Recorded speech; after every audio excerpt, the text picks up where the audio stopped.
Bang Bang MMA Gang. Thug, Rose, Namajunas. We now live in a world where Thug Rose is overhated and underrated, and I fucking blame one fight. It's the Carla Esparza fight. How quick we are to forget the greatness of a fighter because of one bullshit fight versus a smudge grappler. How quick we are to forget. Now, I do blame a lot of it on the new influx of fans, these what I like to call pandemic fans, that have only seen Thug Rose fight Carla Esparza, and now when she moved up, where she's kind of a little bit slower. You guys know nothing when it comes to the greatness of Thug Rose. How did she go from UFC darling to now overrated? I blame Carla Esparza, that fucking smudge grappler. I also blame the new fans, and I blame the one, the only, we all know, Pat Barry. Now, Rose Namajunas, when I ask you right now, who's the number one pound for pound female fighter in the UFC? Most people would say Zhang Wei Li, right? Who's the only person to beat Wei Li in the UFC? Not once, but twice. It's Thug Rose Namajunas. Now, people might say, whoa, that head kick was a fluke. She fought her again and beat her again. The only reason Wei Li is even champ in that division is because of that bogus Carla Esparza fight where Thug Rose lost the belt and Wei Li beat Carla Esparza. That's the only reason Wei Li is even champ. Now, when you look at her fucking resume, like when you actually sit down and look at her resume, she's beaten top of the food chain people. She's beaten veterans like Angela Hill. She has, even though nowadays Paige Van Zandt is like known as this OnlyFans, whatever, she was good at one point in time. She beat her. She beat Michelle Waterson Gomez. She beat who people consider is a top 5 or top 3 WMMA fighter ever in Joanna. Now, when I say Joanna, she was undefeated when she went and fought Rose. Undefeated. Rose went out there and finished her. She's never been defeated. Always remember that. Joanna was undefeated, undisputed, best in the world. Finished by Thug Rose. It was a fluke. That left hook was a fluke. They fought again. She beat her in a decision. 2 different ways. Now, people look at that and says, bad matchup. What happened after that? Rose lost her belt to Jessica Andrade. Came back, beat Jessica Andrade. Then we get the whole Zhang Wei Li fight. Now, Wei Li is always looked at as this uber aggressive, uber athletic, super aggressive fighter. Who calmed the storm? Thug Rose. Like, all these things I'm talking about has one common denominator.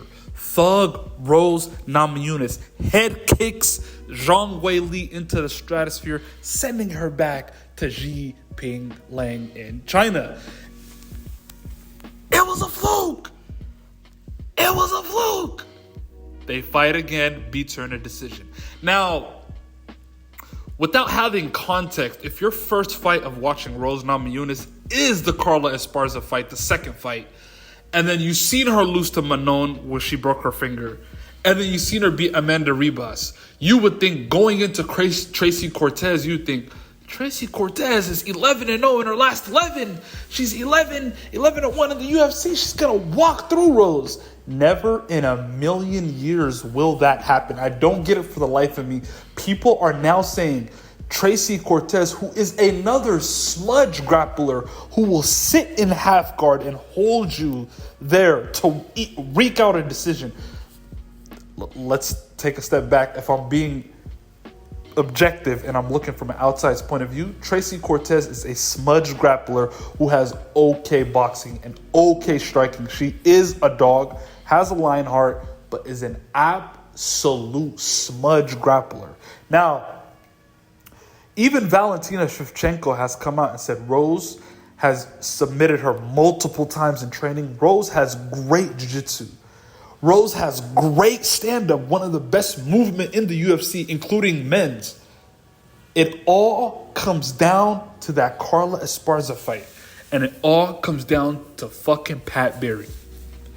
Pat Barry, Rose comes back after a uneventful first round where Joe Rogan and DC are saying, how do you even score that fight? He comes back. Thug Rose comes back to the corner.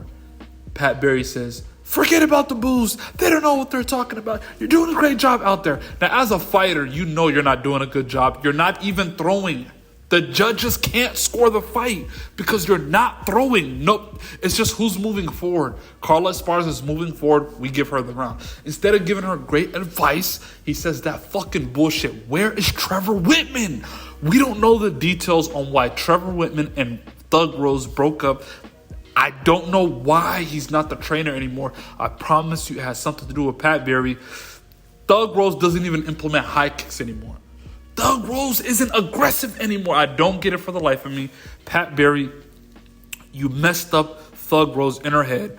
But Thug Rose at 50% beats Tracy Cortez any day of the week. Thug Rose is extremely offensive off her back. She can get up. We've seen Carla Esparza take her down and she popped right back up. She can get up at any moment she wants. She is 100 times better striker than Tracy Cortez. I don't get it for the life of me. There's a lot of people saying Tracy Cortez, oh, send the money in. Tracy Cortez is a plus 120. Throw everything at her. If you are putting money on Tracy Cortez after seeing her on the weight scale, after seeing her cut off her hair, which means Tracy Cortez was having the biggest fight of her life, was not prepared. I don't care. She did not cut the weight properly. If that's who you're picking to be Thug Rose Namajunas, congratulations, you played yourself. All I'm going to say, this is a warning to anybody that's going to watch the fight. We're going to wake up tomorrow morning and I'm going to make another video. Thug Rose finishes Tracy Cortez. I told y'all and I'm going to tell you again. Thug Rose by finish. Hey, men lie, women lie, results and numbers don't. And that is that. Like, share, subscribe, tell a friend to tell a friend that the MMA gang is in, and that is that.